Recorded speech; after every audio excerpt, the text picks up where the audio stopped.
আজকে তো খুব জোর বেঁচে গেছি। তুবড়ি হঠাৎই নিজের গতি পরিবর্তন করে ঊর্ধ্বগামী না হয়ে নিম্নগামী হয়ে গেছিল।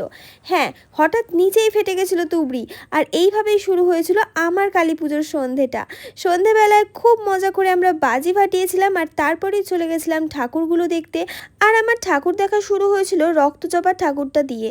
তারপরে চলে গেছিলাম একে একে এখানকার ভালো ভালো কিছু প্যান্ডেল, যেগুলো তোমাদের সাথেও আমি শেয়ার করে নিলাম। দুর্গাপুজোর পর মা দুর্গা যখন আমাদের সকলের কাছে কালী রূপে আগমন করেন, ঠিক তখন থেকেই কিন্তু মনটা ভীষণ চঞ্চল হয়ে ওঠে।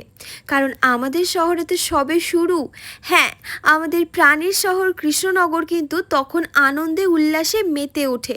কারণ আমাদের শহরে শুরু হয়ে যায় জগদ্ধাত্রী পুজোর আয়োজন। এখানে কিন্তু মা কালীর মূর্তি তৈরি হওয়ার অনেক আগেই জগদ্ধাত্রী মায়ের মূর্তির মাটির প্রলেপ দেওয়া শুরু হয়ে যায়। যাই হোক, আজকে কালী পুজোর ভিডিও দিচ্ছি আর কালী পুজো সম্পর্কে কিছু বলবো না তা তো হতেই পারে না। চলে গেছিলাম মোংলাপাড়ার ঠাকুরটা দেখতে। এখানকার প্যান্ডেল থেকে শুরু করে ঠাকুর আমার ভীষণ পছন্দ হয়েছে। অনেক জায়গায় কালী পুজো ভীষণ সুন্দরভাবে হয়, আর তার মধ্যে কিন্তু আমাদের কৃষ্ণনগরও এখন জুড়ে গেছে। হ্যাঁ, কৃষ্ণনগরেও কিন্তু প্রতিটা ঠাকুর ভীষণ সুন্দর হয়েছিল। আর এই ছিল পাঁচমাথা মোড়ের ঠাকুর, যেখানে 9টা কালী একসঙ্গে তোমরা দেখতে পাবে। অনেকেই আছে যারা মনে করেন যে কৃষ্ণনগরে হয়তো জগদ্ধাত্রী ঠাকুরই ভীষণ ভালোভাবে হয়।